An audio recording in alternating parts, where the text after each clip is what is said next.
যুবক ভাইরা, সবচেয়ে বড় সম্পদ হলো ঈমান। সবচেয়ে বড় সম্পদ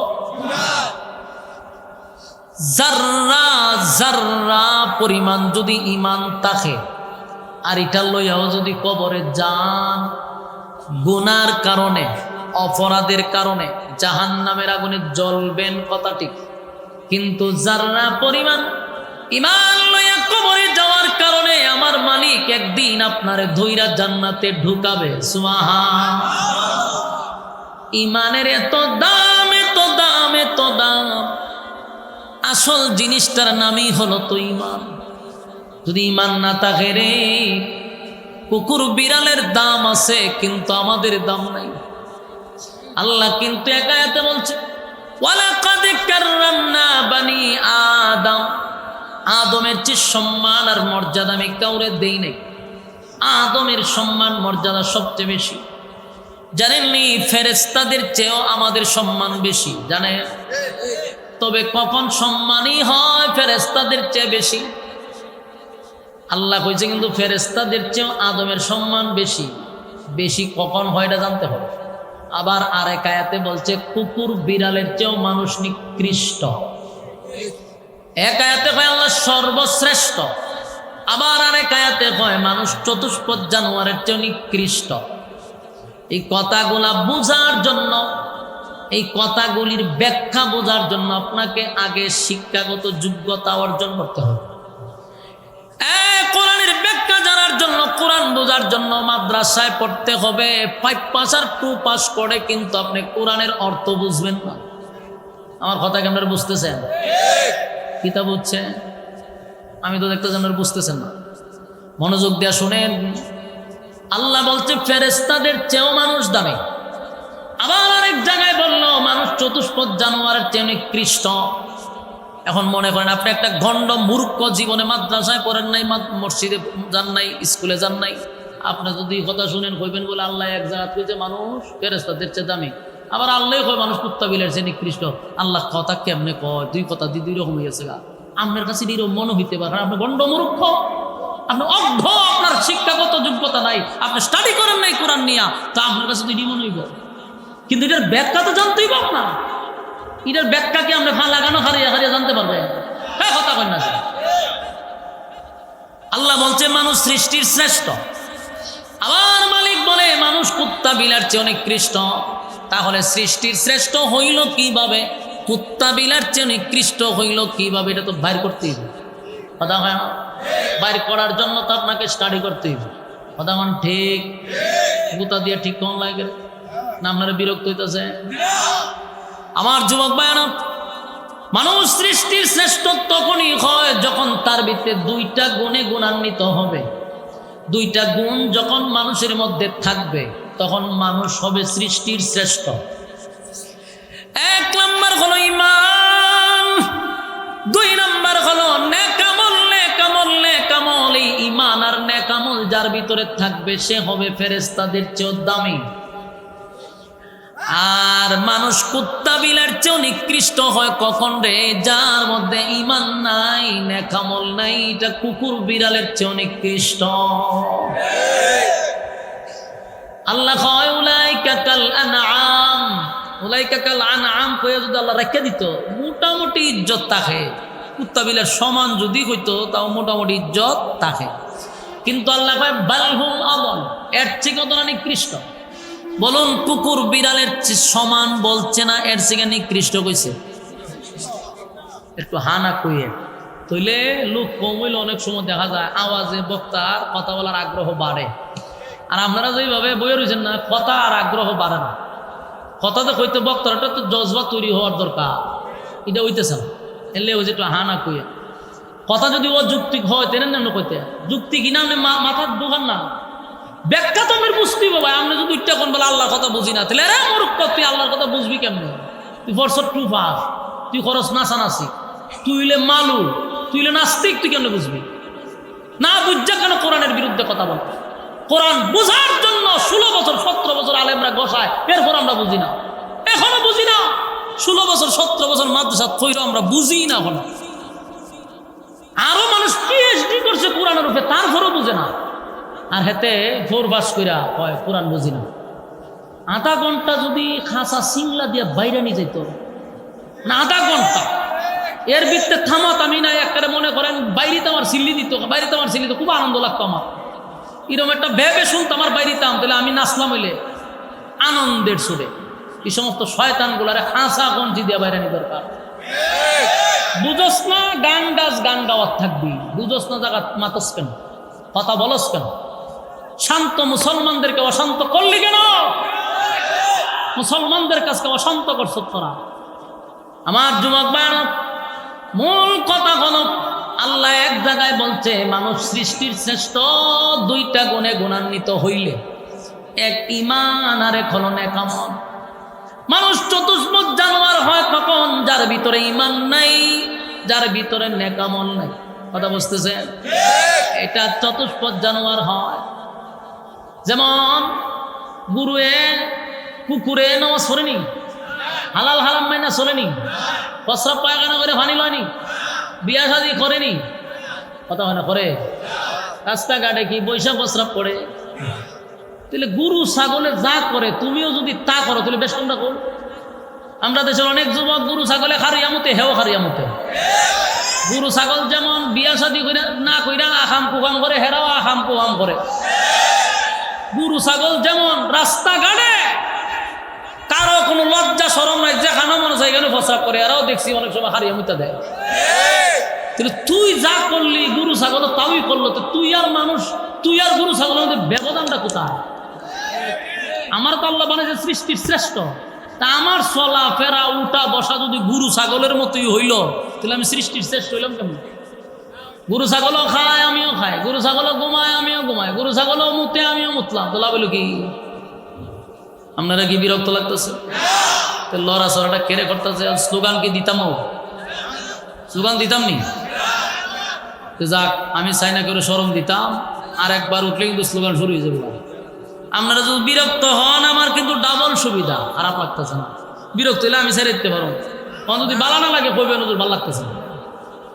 কথাগুলি শুনবেন আর বাড়িতে নিয়ে যাবেন। আজকে জানলেন যে মানুষ সৃষ্টির শ্রেষ্ঠ হয় দুই গুণে গুণান্বিত হইলে। মানুষ কুত্তা বিলার চেয়ে অনেক নিকৃষ্ট হয় দুই গুণ ভিতরে না থাকলে। আমার যুবক ভাইরা, ইমানের এত পাওয়ার রে, ইমানের এত পাওয়ার, নেক আমলের এত পাওয়ার, যেই ফেরেশতারা জীবনে কোনোদিন গুনাহ করলো না, ফেরেশতারা গুনার মজা বুঝলো না, অথচ সেই ফেরেশতাদের চেয়েও আল্লাহ মানুষের সম্মান বাড়ায়া দিছে।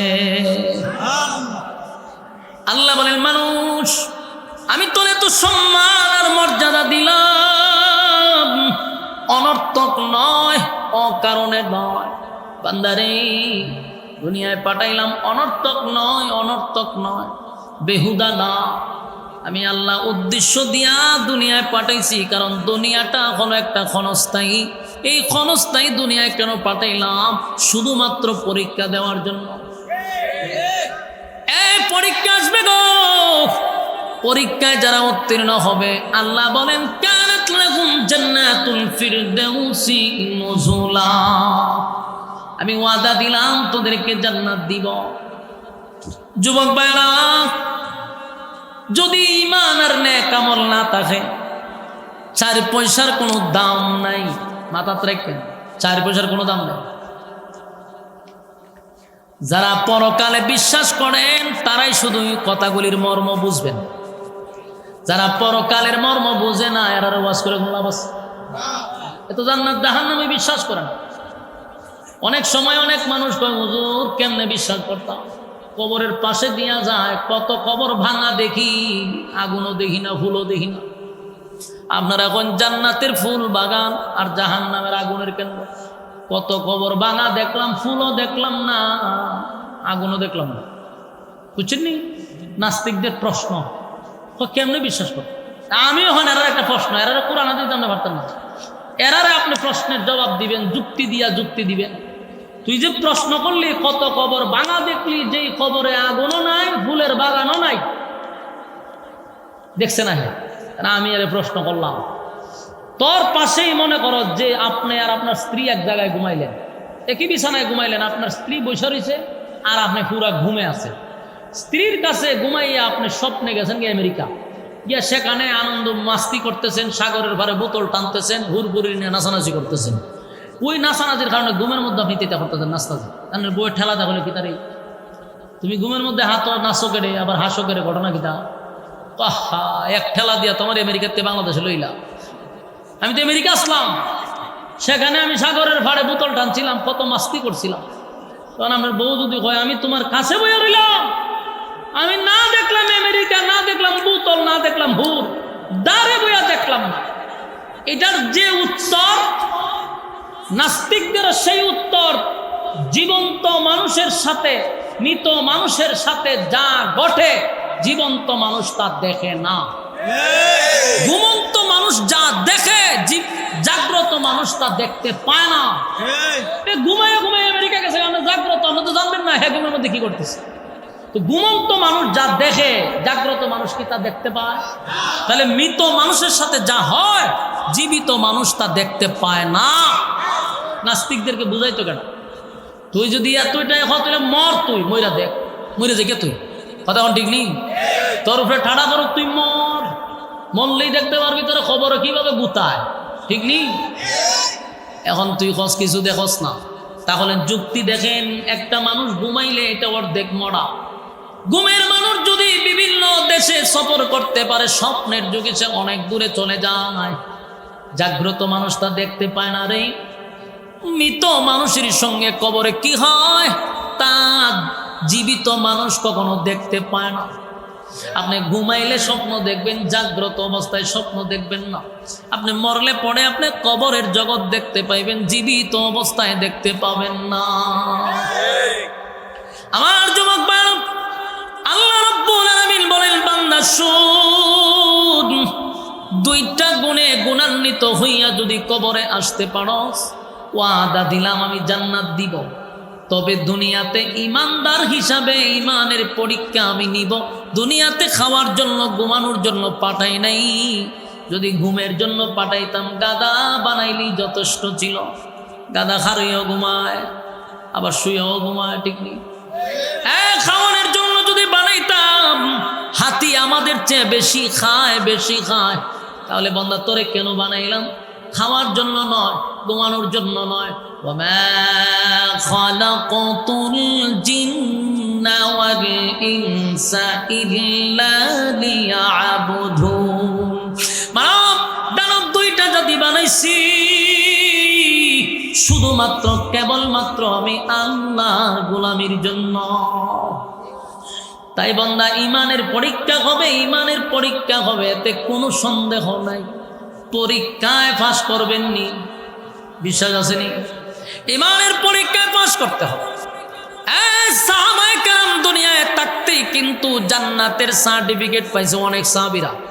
আল্লাহর নবী বলছে, তুমি জান্নাতি, তুমি জান্নাতি, তুমি জান্নাতি, সুবহান। ইমানের পরীক্ষা দিছে রে। সাহাবীদের স্বভাব ছিল জীবন দিব, ইমান দিব না, ইমানের জন্য বাতিলের কাছে মাথা নত করব না। রোমের বাদশা, রোম তৎকালীন সময় সুপার পাওয়ার, শক্তিশালী একটা দেশ ছিল। রোমের বাদশার পাওয়ার ছিল বেশি, কারণ তার বাহিনী বেশি, অস্ত্র বেশি। রোমের বাদশার সঙ্গে যুদ্ধ করা, কিন্তু রোমের বাদশা দেখলো চতুর্দিক দিয়া খালি মুসলমানদের জয় জয়, যেদিকে মুসলমান যায় সেদিকেই মুসলমানদের বিজয়। রোমের বাদশার চিন্তা পড়ে গেল, রে এত অস্ত্র, এত বাহিনী, এত কিছু দিয়া যুদ্ধ করলাম, কিন্তু মুসলমানরা যেদিকে যায় সেদেশই দখল করে, আর ইসলামের পতাকা তারা ওড়ায়। আসলে তো তাদের তেমন কোনো অস্ত্র নাই, তাদের কোনো বল নাই, তাদের কোনো বাহিনী নাই। কেমনে সম্ভব, কেমনে সম্ভব? গবেষণা করে বাইর করলো মুসলমানদের একটা পাওয়ারের নাম হলো ঈমান। মুসলমানের পাওয়ারের নাম কি? ঈমান, ঈমান, ঈমান। ঈমানের বলে 313 জন 1000-কে কুবা শামসুর মতো কুবায় ফলাই দিছে। আর আজকে 200 কোটি মুসলমান, গোটা পৃথিবীতে 200 কোটি মুসলমান। গোটা পৃথিবীতে তাকায়া দেখেন, সব জায়গায় মায়ের খায় খালি মুসলমান, সব জায়গায় মুসলমান মায়ের খায়, মুসলমান মায়ের খায়। তার এক নাম্বার কারণ হলো আমাদের ইমানের দুর্বলতা আছে। আমরা সংখ্যায় বেশি হলেও ইমান দুর্বল, কথা হয় না? আর তারা সংখ্যায় কম ছিল, ইমানের পাওয়ার ছিল, আল্লাহ তাদেরকে বিজয় দিছে। ওয়ালা তাহিনু ওয়ালা তাহজানু ওয়া আনতুমুল আ'লাউনা ইন কুনতুম মুমিনিন। আল্লাহ বলছেন আমি তোমাদেরকে বিজয় দিব, বিজয় তোমাদের জন্য যদি তোমরা ওই জায়গা পর্যন্ত যাইতে পারো। বান্দারে আমি তাদের সঙ্গে আছি যারা মুমিন, যারা ইমানদার, আমি বিজয় তাদেরকে দিব। সুবহানাল্লাহ। আমার যুবক ভাইরা, রোমের বাদশা তার বাহিনীদেরকে ঘোষণা দিল আমি মুসলমানদের ইমানের একটা পরীক্ষা করতে চাই। কথা কি বুঝতেছেন? বাদশা কয় আমি মুসলমানদের ইমানের পরীক্ষা করব। তোমরা যখন যুদ্ধের ময়দানে অংশগ্রহণ করবা তখন মুসলমানদেরকে তোমরা জীবিত অবস্থায় আমার কাছে নিয়ে আসবা, আমি তাদের ইমানের পরীক্ষা করব। আল্লাহর কুদরত একটা টিমকে জীবিত অবস্থায় ধরে বাদশার সামনে হাজির করলো। বাদশা তাকায়া দেখে এই টিমের মধ্যে একজন সুদর্শন একটা ছেলে দেখা যায়। ডাক দিয়া বলল তোমাদের মধ্যে আমিরকে, নেতাকে? আব্দুল্লাহ বিন হুযাফা হাত তুলে বললেন আমি হলাম এই টিমের আমির। রোমের বাদশা ডাক দিয়া কয় আব্দুল্লাহ, তোমার চেহারাটা বড় সুন্দর, তোমার বডিটা সুন্দর, তোমার যোগ্যতা আছে, সর্বদিক দিয়া তুমি অলরাউন্ডার, তোমার মতো একটা ছেলে আমার দরকার। আমি তোমারে ওয়াদা দিলাম তুমি আমার সঙ্গে সুসম্পর্ক তৈরি করো, আমি তোমার সঙ্গে সুসম্পর্ক তৈরি করতে চাই, কিন্তু মাঝখানে বাধা হলো তুমি মুসলিম আমিও মুসলিম। কথা কি বুঝতেছেন? বাদশা কিন্তু তাদেরকে ধরে আনছে কেন বলেন? ইমান পরীক্ষার জন্য। এক দুজনে হইতে পারছে, বাকি সব সাইরে জমা করে। তার মানে আপনাদের মনোযোগ নেই। আমার যুবক ভাইয়েরা, ওই রোমের বাদশা কিন্তু সাহাবীদেরকে আনছে শুধু ইমানের পরীক্ষা করার জন্য।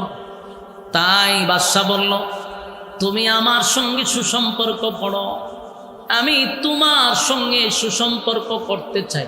আমরার মতো একজন হুজুরে দূরে যদি নেয়, ডোনাল্ড ট্রাম্পে যদি হয় আপনার সাথে আমি একটা সুসম্পর্ক করতে চাই, আমরা হুজুর যে বাড়াই বাপরে বাবা, একটা চেয়ারের লাগে আমরা ইমান বিক্রি করে লাই। আর ডোনাল্ড ট্রাম্পে যদি হয় বলে তোমার সাথে সুসম্পর্ক করতে চাই, হবে কোনান্দা করবেন সামনে না পিছাতে আইন খোলাগুলি করে আপনার সাথে আমরা যা হবেন আমি তাও হব। ও মোহাম্মদ দেখতেন হুজুর ভালো থেকে উঠতে যাবে খুলো আমি কই না করে খালি কিতা করতাম, ঠিক নেই? কারণ ইমানের বড় দুর্বলতা আছে না নাই? ইমানের দুর্বলতা আছে, এই জন্য আজকে গোটা পৃথিবীতে আমরা মার খাই। কারণ আমরা গোলামি করতে করতে আমাদের অভ্যাস, তাই এখনো আমরা পশ্চিমাদের গোলামি করেই যাচ্ছি। আল্লাহ পৃথিবীর সব সম্পদ দিছে মুসলমানের হাতে, দামি দামি সম্পদ দিল মুসলমানদের হাতে, আর এই মুসলমানরা গোলামি করে লাল চামড়াদের। গোলামি যতদিন করবা ততদিন সম্মান পাইবা না। আমার যুবক বানর, রোমের বাদশা ডাক দিয়া কয় রে আব্দুল্লাহ, আমি তোমার সঙ্গে সুসম্পর্ক করতে চাই। বাদশার সামনে দাঁড়াই আব্দুল্লাহ বিন হুযাফা বলে কি সম্পর্ক? বলে একটা শর্ত আছে। শর্ত হইল তুমি ইমান ছেড়ে দিতে হবে। তুমি যদি ইমান ছেড়ে দাও, ওয়াদা দিলাম আমার একটা সুন্দর রূপসী মাইয়া আছে, আমার কন্যা দেখতে যেমন সুন্দর এমন বুদ্ধিমতী, একটা মাত্র মাইয়া, ওয়াদা দিলাম এই মেয়েটারে তোমার কাছে বিবাহ দিব, আর বিবাহের দিন রাজত্বের অর্ধেক তোমারে লিখে দিব। এরকম অফার হইলে আমরা জাগাত থাকবো? কথা হয় না?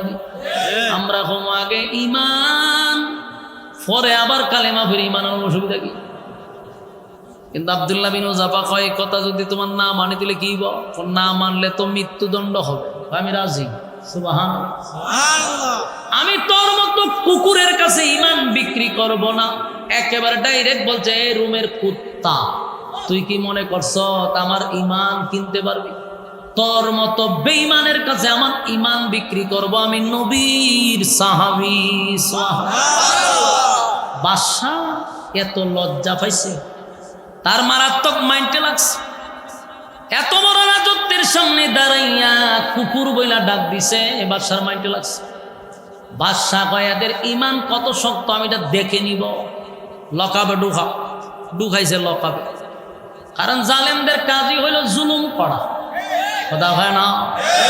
ঢুকাইল লকাবে, লকাবে ঢুকানোর পরে আব্দুল্লাহ বিন হুযাফারে আলাদা রাখছে। একটা নর্তকীরে সুন্দর করে সাজাইছে। নর্তকী চিনেননি? নাচে, নর্তকীতা করে, নাচে নাচে। নর্তকীরে ঘুমুর মুমুর ফরাইছে, ফরাইয়া হয়তো তুই নাচতে, এটা নাচে তো ভালোই তো নাচতে পারো, যা ওই রুমের ভিতরে গিয়া দেখবি একটা সুন্দর সুদর্শন যুবক আছে, এর সামনে গিয়ে ডান্স তো পাবো, ডান্স দিবি, এরে কোনোভাবে তোর প্রতি আকৃষ্ট করবি। এই তো তোর রাজ দরবারের নর্তকী গেছে, গিয়া আব্দুল্লাহ বিন হুযাফার রুমে ঢুকাই দিছে, ঢুকাইয়া ওনার সামনে নাচতেছে। এমন নাচা নাচলো, ডান্স তো পাগলো, ডান্স দিল, কত ডান্স দিল, দিতে দিতে দিতে দিতে আটকাও জ্ঞানে ঘুরে যায়। এই মহিলারা 2-3 জনে ধরে নিছে বাদশার কাছে। বাদশাহ তুই ওই গান সত কেটে তোর কুমিরে সুদা ঘটনা কিতা আমার কই ফাটাইছেন, ফাটাইছেন কই? এত নাচ নাচলাম, হেতে তো আমার ভাই একবার চাইল না। আমার ভাই যদি চাইতো তেন আমি আকৃষ্ট করতাম। আমি যে এত নাচ নাচলাম, এত অঙ্গভঙ্গি দেখাইলাম, কোনো কাম হচ্ছে না। আমার ভাই চাই নাই। সুবহানাল্লাহ। আর আমরা হইলে ফতোয়া দিলাম বলে একবার দেখা যায় যাচ্ছে। আচ্ছা কিতা এটা নাচে দেখতে লইছেন? দেখছি বালা, একবার একটু দেখলাম, কতক্ষণ পর আবার চোখ ফিরে নিতাম। কিন্তু নবীর সাহাবী একটা বারের জন্য তাকায় নাই, তাকায় নাই, তাকায় নাই। এক পর্যায়ে বাদশাহ এখানে এসে কয় আমি কেন ফিল মারলাম, কোনোভাবেই তো আমি তারে আমার বাগে ফেলাইতে পারতেছি। এবার সিদ্ধান্ত নিয়ে যখন খানা বন্ধ, খানা বন্ধ করে দিছে। আচ্ছা কোন একদিন যদি আমরা না খাই মেজাজটা কেমন গরম হয়? যারা রোজা রাখে ইফতারের আগ মুহূর্তে দেখছেন মেজাজটা কেমন তাহাই, ঠিক নেই? রোজাদারের সামনে ইফতারের আগে গিয়ে আপনি বেশি কথা হইয়েন না। বেশি কথা হলে মার খাইবেন, মারাত্মক মারি লিব বাইরিয়া। কারণ এই সময় রাগ শরীর খালি ফেট করে বুঝা, বুঝা গেল খাওয়ান ফেটো না থাকলে রাগ ওঠে। কিন্তু আব্দুল্লাহ বিন হুযাফা একদিন 2 দিন নয় রে, একদিন 2 দিন না, 1 সপ্তাহ পর্যন্ত পানি নাই, খানা নাই, পানি নাই, খানা নাই। বলুন 1 সপ্তাহ পর্যন্ত যদি কোনো মানুষ পানি না খায়, খানা না খায়, বাঁচব? মারা যাবে। আব্দুল্লাহ বিন হুযাফা 1 সপ্তাহ পর্যন্ত খানা দিল না, পানি দিল না, পেটে আর পিঠে লেগে গেছে, কথা বলতে পারে না, শুয়ে আছে, দাঁড়াইতে পারে না, বসতে পারে না। এমন পরিস্থিতিতে ডাক্তার বাদশাকে বলল, ডাক্তার সাহেব বাদশারে বলল, বাদশাহ রোগী বাঁচবে না, আর যদি একদিন যায় রোগী বাঁচবে না, মারা যাবে। কারণ এমন ভাবে আপনি তারা রাখছেন, পানিও নাই, খানাও নাই, রোগী বাঁচবে না। বাদশা কয় তাড়াতাড়ি খাবার লইয়া যা। খাবার নিয়ে গেছে সামনে, কয়টা হইল শুকুরের মাংস, এটা হইল মদ। বলুন হালাল না হারাম?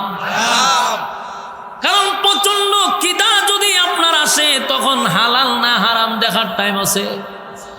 আর আমরা যদি 1 সপ্তাহ খাওয়ান না থাকতো, সামনে যদি শুকুরের মাংস দিত, আমরার কাছে ফতোয়া রেডি। আমরা কইলাম হলে জীবন বাঁচানো ফরজ, যা খাওয়ান যা খায়ালাও, বাঁচন লাগবে তো।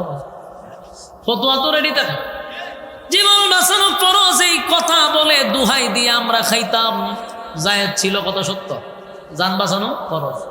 কিন্তু এরা তো নবীর সাহাবী, যেই মাত্র বলছে এটা শুকুরের মাংস, আব্দুল্লাহ বিন হুযাফা এমনি কথা বলতে পারে না রে। 1 সপ্তাহ খাবার নাই, রাগে রাগান্বিত হইয়া উনি বলতে লাগলেন, খাবার নিবি না লাথি মেরে তোদের মুখে ফালাবো। ডাক্তার অবাক হয়েছেন, সর্বনাশ। 1 সপ্তাহ পরে না খাইলে এমন কথা জবান দিয়ে আসার কথা না। কারণ এটা ওনার শারীরিক শক্তি নয়, এটা ইমানের শক্তি। ডাক্তার বাদশার কাছে গিয়া কয়, বাদশা লক্ষণ ভালো না। বলে কি? বলে আপনি যদি যাইতেন খাবার লইয়া, তাহলে খাবারটা আপনার মুখই ভালাইতো। বাদশা কয় এখনো কি তেজ আছে? বলে তেজ আছে। ও দিলে দূরে লইয়া আবার জেলখানার থেকে সব সাহাবীদেরকে বাইর করছে, কিন্তু আব্দুল্লাহ হাঁটতে পারে না। দাঁড়াইতে পারে না, উঠতে পারে না, বসতে পারে না। 1 সপ্তাহ ধরে খানা নাই, পানি নাই। 2 জন মানুষের কাঁধে বর করে বাদশার সামনে দাঁড়াইছে। বাদশা তাকায়া দেখে কঙ্কাল হয়ে গেছে রে, এমন অবস্থা হয়েছে দাঁড়ানোর মতো কোনো শক্তি নাই। বাদশা আব্দুল্লাহর দিকে তাকায়া কয়, আব্দুল্লাহ রে, আমি না সুন্দর একটা অফার দিছিলাম, আমার সুন্দরী রূপসী মেয়েটাকে তুই বিবাহ করবি, রাজত্বের অর্ধেক লিখে দিব, মানলি না। এখন দেখ কেমন লাগে। আব্দুল্লাহ, এখনো সময় আছে, কালেমা ছেড়ে দে, আমার দলে যোগদান গ্রহণ কর। আব্দুল্লাহ ডাক দিয়া কয়, রোমের কুত্তা, তোর সামনে আমি কোনোদিন মাথা নত করব না। সুবহানাল্লাহ। বাদশার মেজাজ গেছে গরমে। বাদশা কয়, বড় একটা ডেক্সি আন, বিশাল বড় ডেক্সি, এটার মধ্যে তেল গরম কর। তেল গরম করতে লাগলো, টক বগে তেলগুলি গরম হয়ে গেছে। 2 জন সাহাবীকে ধরে আব্দুল্লাহর সামনে হাত পা বেঁধে ডেক্সির ভিতরে ছেড়ে দিছে। এত গরম তেলের মধ্যে ছাড়ার সাথে সাথে হাড়ির থেকে গোশত আলাদা হয়ে গেছে। সাহাবায়ে শাহাদাত বরণ করলো, ঈমান দিল না। আব্দুল্লাহরে ডাক দিয়া, আব্দুল্লাহ রে, দেখছনি 2 জন লোককে আমি এই মুহূর্তে তোমার সামনে আমি আগুনে জ্বালায়া দিলাম, তেলের মধ্যে বাজি করে দিলাম, এখনো সময় আছে, কালেমা পড়ো। আব্দুল্লাহ ধমক দিয়া কয়, তুই আমারে অফার দেস, রাজত্বের অর্ধেক দিবি আর তোর মেয়েটারে বিবাহ দিবি। বাদশা কহ, আমি এখনো আমার জায়গায় অটল, আমি তোমারে আমার মেয়ের সঙ্গে বিবাহ করাবো আর রাজত্বের অর্ধেক লিখে দিব, রাজি হয়ে যাও। আব্দুল্লাহ কয়, বাদশা রে, আমি বেশিটা রেখে কম নিব কোন যুক্তিতে? সুবহানাল্লাহ। আমি কম নিব কোন যুক্তিতে? বাদশা কয়, তাহলে পুরা রাজত্বটাই লিখে দিব। এবার আব্দুল্লাহ কয়, শোনো, তুমি যেমন আমাকে অফার দিছো, অফারের বিনিময়ে ঈমান চাইছো, আমার আল্লাহ আমারে অফার দিছে। সুবহানাল্লাহ। রোমের বাদশা, আমার মালিক আমারে অফার দিছে গো, আমার মালিক আমারে অফার দিছে। আমার মালিক বলছে, ঈমান আর নেক আমল লইয়া যদি আমি কবরে আসতে পারি, ঈমান আর নেক আমল লইয়া যদি আমি কবরে আসতে পারি, এই পৃথিবীর 10টা পৃথিবীর সমান রাজত্ব আল্লাহ লিখে দিবে। তুই তোর রাজত্বের অর্ধেক দিবি অথবা পুরাটা দিবি, আর আমার মালিক কয় এই পৃথিবীর 10 পৃথিবীর সমান রাজত্ব দিবে, আর তোর মাইয়ারে বিয়া দিবি। আমার আল্লাহ বলেন, ঈমান আর নেক আমল লইয়া যদি কবরে আসস, কমপক্ষে বউ দিব 72টা। আপনারা মুখ সুবহানাল্লাহ আসেনি, বলুন বউ দিব কয়টা? কমপক্ষে 72টা দিব। রোমের বাদশা, তুই যেমন আমারে অফার দিছস, আমার আল্লাহ আমারে অফার দিছে, তাই আমি কম নিব না, আমি বেশি নিব। সুবহানাল্লাহ। বাদশা এবার রাগান্বিত হইয়া সবাই রে সাইরা দিছে, কয়েদেরকে তেলে ঢুকানো দরকার নাই, হেরে ধর। আব্দুল্লাহর হাতে পায়ে বেঁধে আব্দুল্লাহ রে ধরে তৈলের সামনে নিয়ে দাঁড় করাইছে, ডেক্সির সামনে দাঁড় করাইছে। আব্দুল্লাহ রে তেলের ভিতরে ঢুকায়া দিবে। আব্দুল্লাহ ডেক্সির সামনে গিয়া চোখ দিয়া পানি ছেড়ে দিয়া কান্না শুরু করছে। বাদশা দৌড়াইয়া আব্দুল্লাহর কাছে গিয়া কয়, আব্দুল্লাহ রে, আমি জানি মৃত্যুর ভয় সবাই করে, মৃত্যুর সামনে দাঁড়াইয়া বেড়াগিরি চলে না, তুমি আমারে বললেই তো হয়, আমার অফারে রাজি হয়ে গেছে, কাপুরুষের মতো তুমি কেন কান্দ? আমি তো আমার অফারে এখনো রাজি। আব্দুল্লাহ কয়, এই রোমের বাদশা, তোর কি মনে হয় আমি মৃত্যুর ভয়ে কান্দি? না, ইমানদার কখনো মৃত্যুর ভয়ে কান্দে না, ইমানদার মৃত্যুর ভয়ে কান্দে না। আমি এই জন্য কান্দি না, আমি কান্দি, আমার বয়সটা বেশি না, অল্প বয়সে আমি আমার মালিকের জন্য কি করলাম, আমি পরকালের চিন্তায় আছি, কি করলাম আমার মালিকের জন্য, আমি ইবাদত বন্দি কি করলাম। আমারে যদি তেলের মধ্যে ছেড়ে দেওয়া হয়, আমি শাহাদাত বরণ করি, আমার মালিক যদি আমারে আবার জীবিত করত, আমি আবার শাহাদাত বরণ করতাম, আবার জীবিত করলে আবার শাহাদাত বরণ করতাম। 100 বার যদি মালিক আমারে প্রাণ দেয়, 100 বার আমি মালিকের জন্য জীবন দিব। আমি তো একবার মরতে চাই না রে বাদশাহ, আমি বারবার শাহাদাত বরণ করতে চাই। জোরে জোরে বলুন সুবহান। বাদশাহ ডাক দিয়ে বলল, আমি তোদেরকে আগুনে জ্বালাবো না, পোড়াবো না, কারণ এই বাদশা তো সাধারণ বাদশা না, রোমের বাদশা। তৎকালীন সময় রোম রাজ্য ছিল সবচেয়ে পাওয়ারফুল। এই বাদশার তো মাথা আছে। বাদশা চিন্তা করলো, এখন যদি তারে আমি আগুনে ফালাইয়া হত্যা করি, সে জিতে যাবে আর আমি বাদশাহ হেরে যাব। সে তো জিতে যাবে, কারণ সে মরতে চায় 100 বার, আমি মারবো তারে একবার, তাই তারে আমি জিততে দিব না। বাদশাহ এবার একটা সমঝোতার ভিতরে আসলো, আব্দুল্লাহ, আমি তোমাকে ছেড়ে দিব, আগুনে পোড়াবো না, তবে শর্ত হলো আমার কপালের মধ্যে তোমার 2টা টুর দিয়ে একটা চুমা দিবা। বাদশা কয়, তুমি একটা চুমা দিলে তোমরা ছেড়ে দিবে। এবার দেখেন ইমান কারে কয়।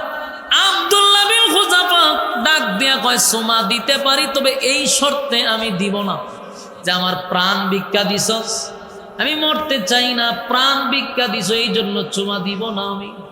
আমি মরণ এই যে জায়গার মধ্যে আমার দাঁড় করাইলে আর এখান থেকে আমার বাঁচাইয়া দিলি, এই মর্মে চুমা দিতাম না। কারণ তুই মনে করবি যে আমি আমার জীবন ভিক্ষার জন্য তোর চুমা দিছি, এই শর্তে আমি রাজি না। সুবহানাল্লাহ। আমরা বলে চুমা কোন জায়গা দিতাম, তোর আনা জায়গায় বে জায়গায় সব কেন দিব, তো আমার মুক্তি দে, ঠিক নেই। কিন্তু সাহাবী ডাক দেওয়া চুমা দিব, কিন্তু এই শর্তে দিব না যে জীবন বাঁচানোর জন্য চুমা দিছি, এই শর্ত থাকবে না। আমারও শর্ত আছে, আমি তোরে চুমা দিতে পারি একটা শর্তে, এটা হলো আমার নবীর যতগুলা নিরহ সাহাবীরা জেলখানায় বন্দি আছে, সবাইরে যদি ছেড়ে দেয়, এই মরমে চুমা দিব। বাদশা দে চুমা দিব, সবাই ছেড়ে দেব।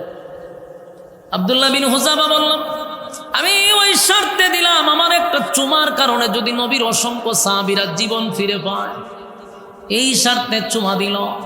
বাদশা এখানে নিজেই লজ্জিত হইয়া বলল, মুসলমানদেরকে কেউ থামায়া রাখতে পারবে না, কারণ তারা ইমানের উপর অটল। সুবহানাল্লাহ। আজকে এই মুসলমানদের ইমান নেই। 5 টাকার রংসার কাছে মুসলমানদের ইমান বিক্রি করে, রাতের বেলায় বুড়ের আগের দিন 500 টাকা ঘরে এদের মাথা কিনে, ঠিক নেই? ইমান বিক্রি করে বুড়ের আগের রাত্রে। কেন রে ইমান বিক্রি করবি কেন? কারণ 2টা জিনিসই তো আল্লাহ নেওয়ার কথা বলছে।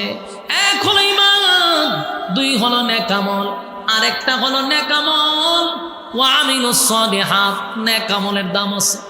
এই যে প্যান্ডেলের ভিতরে বসছেন, আপনি আমার মতো বহু মানুষ রাস্তাঘাটে আড্ডায় ব্যস্ত, মোবাইলে ব্যস্ত, ঘরে টিভিতে ব্যস্ত, কিন্তু আপনি আরামের ঘুম হারাম করে এখানে বসছেন। যতগুলা আয়াত আপনাদের সামনে বলা হয়েছে, প্রতিটা হরফে হরফে 10টা করে নেকি আপনার আমলনামায় ঢুকে গেছে। আর এখানে যতক্ষণ বসা ছিলেন, নাযালাত আলাইহিমুস সাকিনা, উপর থেকে সাকিনা রহমত নাজিল হয়েছে। কারণ আপনারা আসছেন নেক আমলের জন্য। আল্লাহ 2 নাম্বার শর্ত দিছে, নেক আমল, নেক আমল, নেক আমল। এই নেক আমল লইয়া যদি কবরে না যাইতে পারি গো, উপায় থাকবে না, উপায় থাকবে না। আল্লাহ বলেন, জান্নাতীরা যখন জান্নাতের ভিতরে যাবেন ঈমান আর নেক আমল লইয়া, আমি আল্লাহ আমার ওয়াদা রক্ষা করব। কানাত লাহুম জান্নাতুল ফিরদাউসি নুজুলা, আমি তাদেরকে জান্নাতুল ফিরদাউসের মেহমান বানায়া দিব। সুবহানাল্লাহ। জান্নাতের ভিতরে ঢোকার পরে আল্লাহ বলেন খালিদিনা ফিহা লা ইয়াবগুনা আনহা হিওয়ালা। জান্নাতের ভিতরে ঢোকার পরে যুবক ভাইরা, জান্নাতের ভিতরে ঢোকার পরে আনন্দের আর কোনো সীমা থাকবে না। আল্লাহ বলেন দুনিয়া হলো আফসোসের জায়গা, দুনিয়াটা হলো একটা স্যাম্পল। বলুন কি পথ? দুনিয়া হলো স্যাম্পল। আল্লাহ যেমন তার নবীরে এক আয়াতে জানায়া দিছে, ওয়ালাল আখিরাতু খায়রুন লাকা মিনাল উলা ওয়ালা সাওফা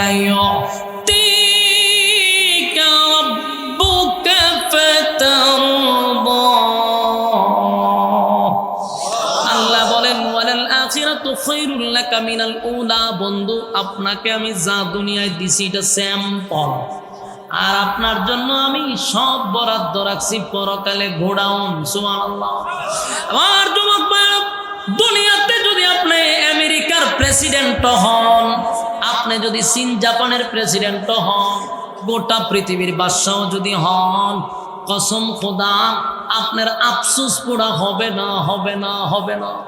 কারণ দুনিয়াটাই হলো আফসোসের জায়গা, আফসোসের জায়গা। বলুন তো দেখি, আমেরিকার প্রেসিডেন্ট হইলে পাওয়ার কি কম আছে? গোটা পৃথিবীর বাদশা বলা হয় আমেরিকার প্রেসিডেন্টকে। এরপরও ট্রাম্পের আফসোস আছে না নাই? আরো জোরে। এক নম্বর আফসোস হলো, হায়রে আমি তো প্রেসিডেন্ট হইলাম ঠিক, কিন্তু বুড়া খালা হয়েছি। কথা হয় না? এত বুড়া হয়ে গেছে, কথা হয় না? তার মনের মধ্যে গিয়ে দেন আফসোস যে আমি যদি জোয়ান খালা এরকম প্রেসিডেন্ট হইতাম। ঠিক নেই? আমার যুবক ভাইরা, মানুষের আফসোসের কোন শেষ নাই রে। এক নাম্বার আফসোস হলো মরণ আছে। এটা তো একটা আফসোস, কোনদিন মরে যাই। তাহলে মরণ আছে, বার্ধক্য আছে, অসুস্থতা আছে, মানুষের আফসোসের কোনো শেষ নেই। আল্লাহ বলেন জান্নাতের ভিতরে যখন কোনো মানুষ ঢুকবে, এক নাম্বার সুসংবাদ হলো এই মানুষটা আর কোনোদিন মরবে না। এক নাম্বার হলো মরণ নাই গো, এক নাম্বার হলো মরণ নাই। দুই নাম্বার হলো মানুষ কোনোদিন বৃদ্ধ হতে চায় না, বৃদ্ধ হতে চায় না। আপনারা কি বৃদ্ধ হইতে চান? কথা কন্যা দি, সাদা দাড়ি যদি তাকে দেখবেন সেলুন নিয়ে এটারে কালার করে খালা বানায়। যদি দিগান দাদা আপনার দাড়ি তো সাদা সিন, খালা হয়েছে কেটে এখন এলে বুড়া দেখা যায়। তার মানে বৃদ্ধ হতে চায় না, সেও যুবক হইতে চায়। কথা আমার যুবক ভাইয়েরা বলুন, কালো মানুষ সুন্দর হইতে চায় কিনা? আরো জোরে। তাম পৃথিবীর সব হুজুর লইয়া যদি দোয়া করে, আবার যদি মনে করে না বাংলাদেশের কোনো হুজুর দিয়া দোয়া করাইতাম না, আমি মক্কা মদিনার ইমাম বাড়া করে দোয়া করো। মক্কা মদিনার ইমাম লইয়া যদি দোয়া করেন, আল্লাহ আমি কালো মানুষ, আমার আপনি সুন্দর করে দেন, সুন্দর করে দেন, সুন্দর করে দেন। ঘুম থেকে ওইটা যেন দেখি আমি খালা সাদা হইয়া গেছি গা, দোয়া বলিব তোমার কথা দেখুন না। মক্কার ইমাম লইয়া যদি দোয়া করেন কবুল হবে না। কালো মানুষ সুন্দর হয় না। এই যে যারা কালো, এদের মনে মরণ পর্যন্ত আফসোস আছে না? না, মরণ পর্যন্ত আফসোস হলো সে সুন্দর হতে চায় কিন্তু কালো। আবার খাটো মানুষ, খাটো বাটি, এই বাটি মানুষ মৃত্যুর আগ পর্যন্ত তার একটা আফসোস থাকবে, হায় রে আর যদি 4 ইঞ্চি লম্বা হইতাম। কথা হয় না? আফসোস। তাম পৃথিবীর মানুষ লইয়া যদি দোয়া করেন কোনোদিন কি 2 ইঞ্চি লম্বা হওয়া যাবে? তাহলে আফসোস থেকে গেল। আপনি গোটা পৃথিবীর বাদশা হইতে পারেন, কিন্তু 4 ইঞ্চি লম্বা হইতে পারবেন না। কথা হয় না? হ্যাঁ যুবক ভাইয়েরা, মানুষের আফসোস আছে রে।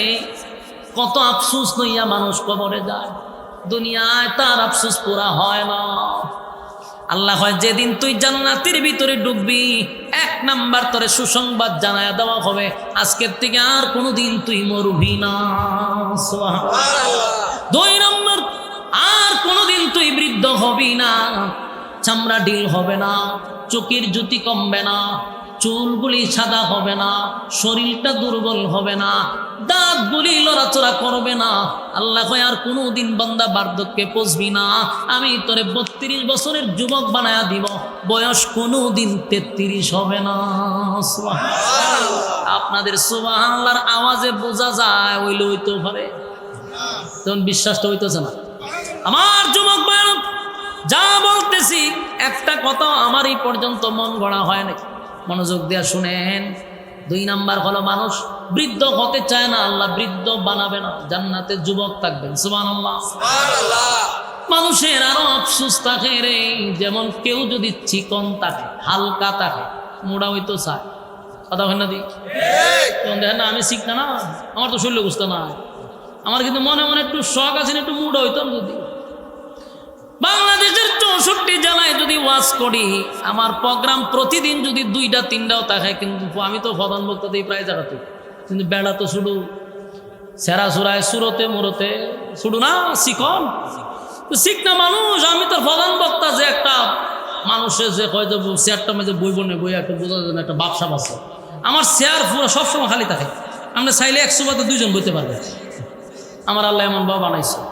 তা হালকা মানুষ মন না মাঝে মধ্যে যায় একটু, তো স্বাস্থ্য মাস্ত তো ভালোই আছে, কিন্তু আমার যারা বন্ধু বান্ধব আছে একটু স্বাস্থ্যবালা, এরা সামনে বলে আমি করি তোর স্বাস্থ্যটা যদি আমার হইতো, ওমা হনে কয় কি যে আমি দোয়া করি তোর মতো বডিটা যদি ভাই হইতো, কারণ আমরা তো শান্তি নাই ভাই, কিন্তু তোর তো শরীর ফাতলা, তুই তো শান্তিতে আসস, আর আমারও আফসোস হলে হের মতো একটু স্বাস্থ্য মস্ত হইতো, হেতে কয় আমার মতো হইতো। কারণ আমি বললাম টাকার দরকার নাই, দুনিয়া আফসোসের জায়গা, আমি আফসোস করি তোরটা নিয়ে, তুই করস আমারটা নিয়ে, কপালের করে কপাল, ঠিক নেই। দুনিয়ায় মানুষ যদি হালকা হয় মুড়া হইতো চায়, মুড়া হয় যদি ফ্যাটটা কমতো, কারণ যার ফ্যাট আছে বুঝে কত বড় বিপদ লইয়া আছে, তোমার কথা না দি, কিন্তু আমরা তো ফ্যাটই নাই। ফ্যাট কি জিনিস অন্তু হয়ে পাতো না, ফ্যাট আর ফিটে লেগে থাকে। তার মানে যারা যেটা আছে প্রত্যেকটা মানুষের এটা আফসোস আছে না নাই? আফসোস আছে। যার কণ্ঠ আছে, যার কণ্ঠ নাই, এ দেখবেন কণ্ঠের আফসোস করে, তাই আমার যদি থাকতো, কথা বল না। আল্লাহ কয়, আল্লাহ কয় জান্নাতের ভিতরে প্রত্যেকের বডি আমি দিব কমপক্ষে 60 হাত লম্বা বানায়া। আসেনি সুবহানাল্লাহ? 60 হাত লম্বা হবে রে। 2 নাম্বার হলো মানুষটা বৃদ্ধ হবে না, বডিটা থাকবে 60, আর সুন্দর হবে ইউসুফ নবীর মতো সুন্দর। পৃথিবীর অর্ধেক সুন্দর ইউসুফ নবীর আল্লাহ দিয়েছিল, সেই সৌন্দর্য দিবে। সুবহানাল্লাহ। 4 নাম্বার হলো আল্লাহ বলেন মানুষের একটা আফসোস হলো, আফসোস হলো তার যদি কণ্ঠটা থাকতো, কণ্ঠের আফসোস আছে না নাই? আফসোস আছে। এক বেচারা শিল্পপতি, টাকার অভাব নাই, কোটি কোটি টাকার মালিক, ফুলা মাত্র একটা, কিন্তু ফুলা এমন খালার খালা, এটা 80 দিলে আরে দাঁতই দেখা যায়, কিরকম আছে না? আমরা দেশের টেকা যদি থাকে, খালাও মাইয়া ভানের অভাব হইব, কথা বানা দিই, টেকা দেখলে মেয়ের অভাব নাই তো। দেন না এখান অহংকার ঘুরেন, মাইয়া ভান সব জায়গা বুড়ো বেটার ধরে, সব বুড়ো বেটার ধরে বিয়া বুঝা। কে রে তোর চোখে কি জন জন ফুলার লাগে? স্মার্ট ফুলা ভান তুই তোর বৃদ্ধর কাছে বুড়া বেটার ধরে, 1 ফাও খবর 1 ফাও দুনিয়ায়, এর কাছে গিয়ে বিবাহ বয়। এটা কি বেটারে বিয়া করছে, টেকারে বিয়া করছে? টেকার কাছে বিবাহ করছে। চিন্তা করে বুড়া কোন দিন মরব?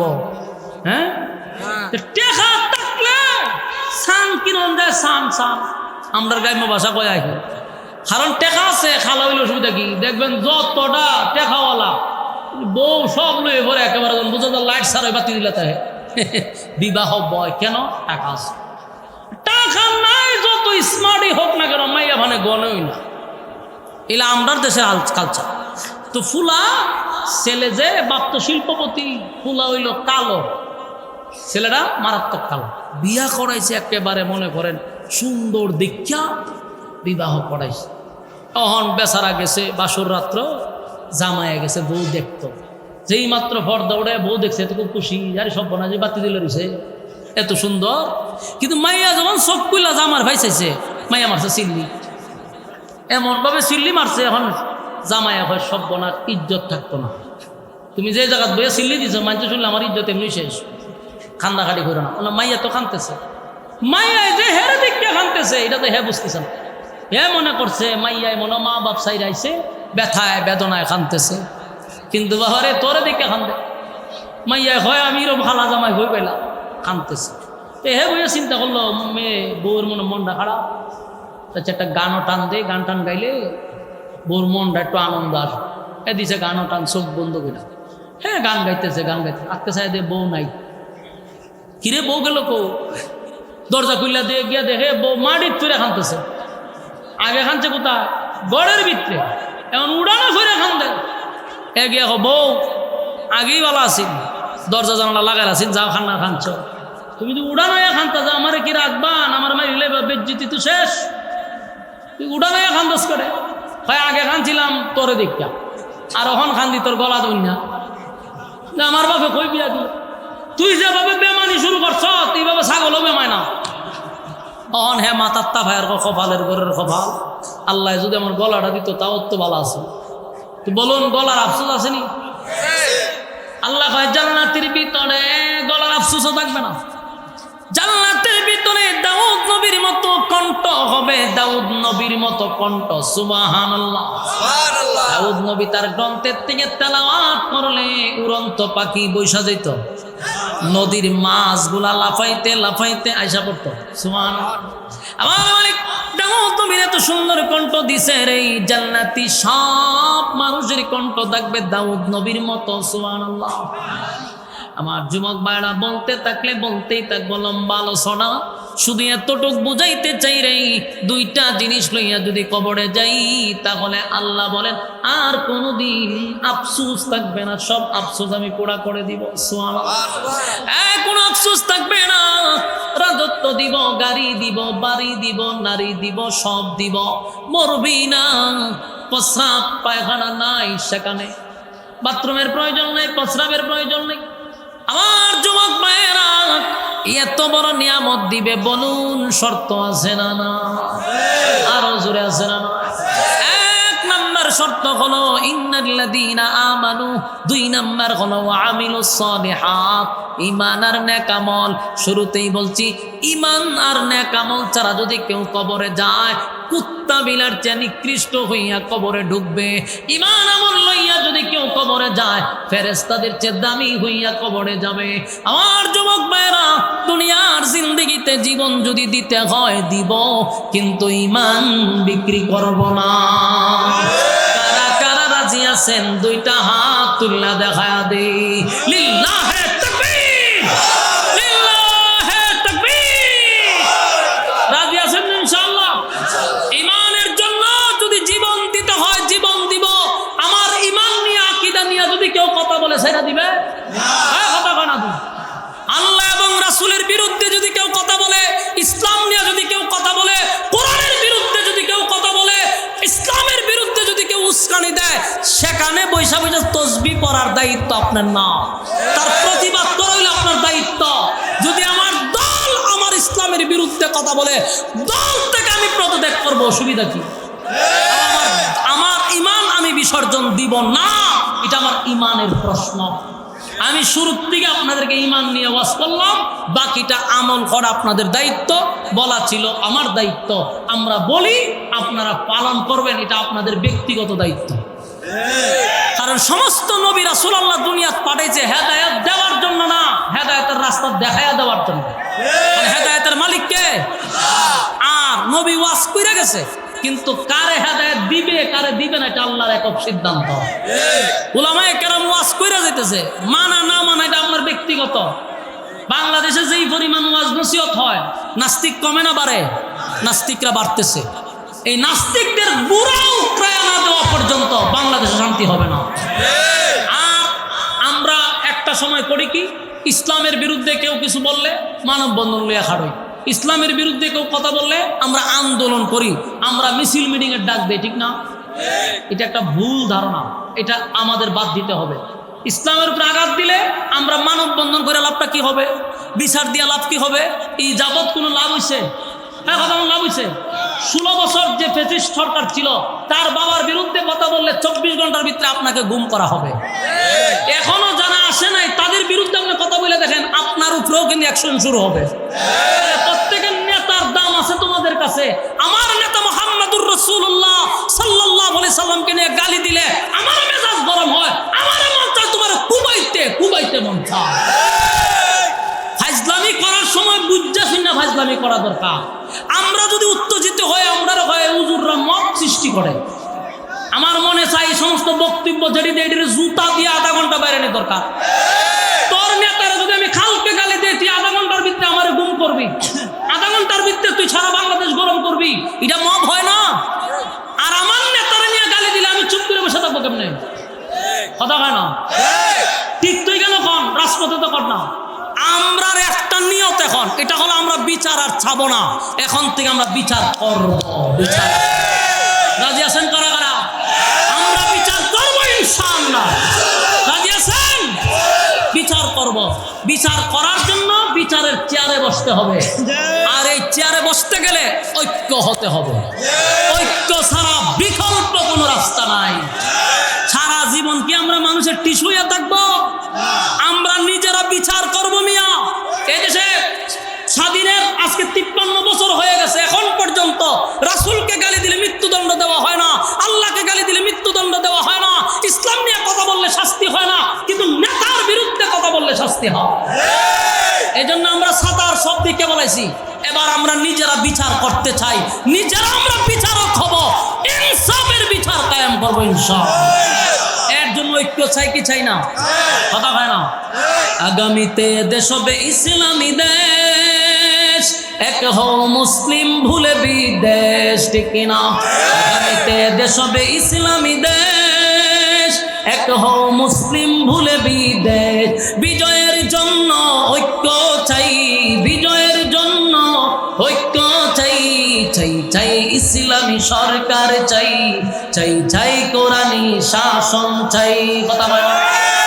চাই ইসলামী সরকার চাই, চাই চাই কোরআনী শাসন চাই, চাই চাই ইসলামী সরকার চাই, চাই চাই কোরআনী শাসন চাই। আগামীতে দেশ হবে ইসলামী দেশ, এক হও মুসলিম ভুলে বিদেশ, আগামীতে দেশ হবে ইসলামী দেশ, এক হও মুসলিম ভুলে বিদেশ, বিজয়ের জন্য ঐক্য চাই, বিজয়ের জন্য ঐক্য চাই, চাই চাই ইসলামী সরকার চাই, চাই চাই কোরআনী শাসন চাই, চাই চাই ইসলামী সরকার চাই, চাই চাই কোরআনী শাসন চাই। যেথায় পাখি গাছে গেয়ে যাবে গান, মুখে মুখে শোনা যাবে শোকের স্লোগান, যেথায় পাখি গাছে গেয়ে যাবে গান, মুখে মুখে শোনা যাবে শোকের স্লোগান, গরিব ধনী সবে হবে বাই বাই, গরিব ধনী সবে হবে বাই বাই, চাই চাই ইসলামী সরকার চাই, চাই চাই কোরআনী শাসন চাই, চাই চাই ইসলামী সরকার চাই, চাই চাই কোরআনী শাসন চাই, ঠিক না? আমরা চাইলে ঐক্য হতে হবে, বিকল্প কোনো রাস্তা নাই। আল্লাহ আমাদের সবাইকে কবুল করুক, আমিন। সাল্লি আলা মুহাম্মাদিন ওয়া আলা আলি মুহাম্মাদ কামা সাল্লাইতা আলা ইব্রাহিম ইন্নাকা হামিদুম মাজিদ। সবাই দোয়া শরীক হই। আলহামদুলিল্লাহি রাব্বিল আলামিন ওয়াসসালাতু ওয়াসসালামু আলা সাইয়্যিদিল আমবিয়া ওয়াল মুরসালিন ওয়া আলা আলিহি ওয়া সাহাবিহি আজমাইন।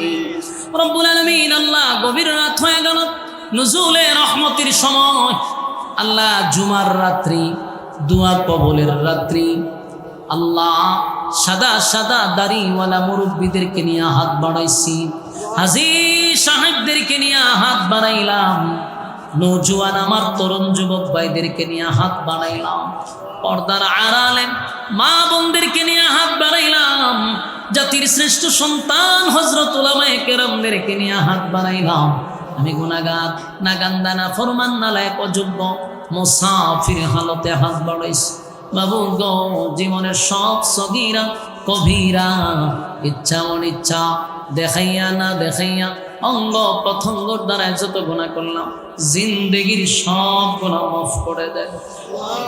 বাকি জিন্দেগি ইহদিনাস সিরাতাল মুস্তাকিম, সঠিক সরল রাস্তার উপরে চলার তৌফিক দেন। যেমনে চললে আপনি খুশি ওইভাবে জীবনটাকে পরিচালনা করার তৌফিক দেন রব্বুল আলামিন। আজকের এই মাহফিলটা যারা করলো টাকা দিয়া, পয়সা দিয়া, বুদ্ধি দিয়া, শ্রম দিয়া, বাইতুল আমান কেন্দ্রীয় জামের মসজিদ কমিটি একত্রিত হইয়া গ্রামবাসী মিলে মিশে এই মাহফিলটার আয়োজন করছে, যারা টাকা দিয়া, পয়সা দিয়া, বুদ্ধি দিয়া, শ্রম দিয়া, রান্না বান্না করে যে যেমনে পারছে মাহফিলটার জন্য রাত দিন অক্লান্ত পরিশ্রম করছে, আল্লাহ প্রত্যেকের ব্যবসা বাণিজ্য খামাই রোজগারে বরকত বাড়ায়া দেন। আল্লাহ তাদের ঘরে রহমত বরকত দান করেন। আল্লাহ মুনাজাত পর্যন্ত যারা আমার সঙ্গে হাতটা বাড়ায়া দিল, আল্লাহ আপনার দরবারে একটা দরখাস্ত করি মালিক, মুসাফির হালতে আবার জুমার রাত্রিতে যারা এই পর্যন্ত দুইটা হাত বাড়ায়া দিছে, কাউরে আপনি খালি হাতে ফিরাইয়া দিয়ে না, জীবনের গুনাহ মাফ করে বাড়ির দিকে পৌঁছায়া দেন। আল্লাহ যারা অভাবে আছেন অভাব দূর করে দেন, ঋণগ্রস্ত আছে ঋণ থেকে মুক্তি দেন, মুসিবতে আছে মুসিবত দূর করে দেন। আল্লাহ যে যে সমস্যার মধ্যে আছে সমস্যাগুলি সমাধান করে দেন। আমাদের মধ্যে যার মা নাই, বাবা নাই, দাদা নাই, দাদি নাই, নানা নাই, নানি নাই, আত্মীয় স্বজন, ভাই বারাদর, মহব্বতের মানুষ অন্ধকার কবরে চলে গেছে, জানি না গো আল্লাহ কোন অবস্থায় কোন হালতে আছে। আমরা আমাদের পক্ষ থেকে জুমার রাত্রিতে আমাদের আব্বা আম্মার জন্য দোয়া চাই, রব্বির হামহুমা কামা রব্বায়ানি সগীরা। আল্লাহ ছোটবেলা আব্বা আম্মা যেভাবে আমাদেরকে লালন পালন করছে, কুদরতিভাবে তাদেরকে আপনি লালন পালন করেন। যারা জীবিত আছে হায়াতে আমলে বরকত দান করেন রব্বুল আলামিন। শেষ দরখাস্ত, এতক্ষণ আমরা যা বললাম যা শুনলাম ভুল ত্রুটি মাফ করে দেন, সবের হাদিয়া বিশ্বনবীর রওজা মুবারকে পৌঁছায়া দেন। আল্লাহ আদম থেকে নিয়ে আজকে পর্যন্ত যারা কবরে শায়িত প্রত্যেকের সব পৌঁছায়া দেন। বিশেষ করে আপনার দরবারে দরখাস্ত, যা বললাম যা শুনলাম নবীজির জুতার দুলার বরকতে দোয়াটারে কবুল করেন, নবীজির জুতার দুলার বরকতে দোয়ারে কবুল করেন। সুবহানা রাব্বিকা রাব্বিল ইজ্জাতি আম্মা ইয়াসিফুন ওয়া সালামুন আলাল মুরসালিন ওয়ালহামদুলিল্লাহি রাব্বিল আলামিন। আমিন বিরহমাতিকা ইয়া আরহামার রাহিমিন। আসসালামু আলাইকুম।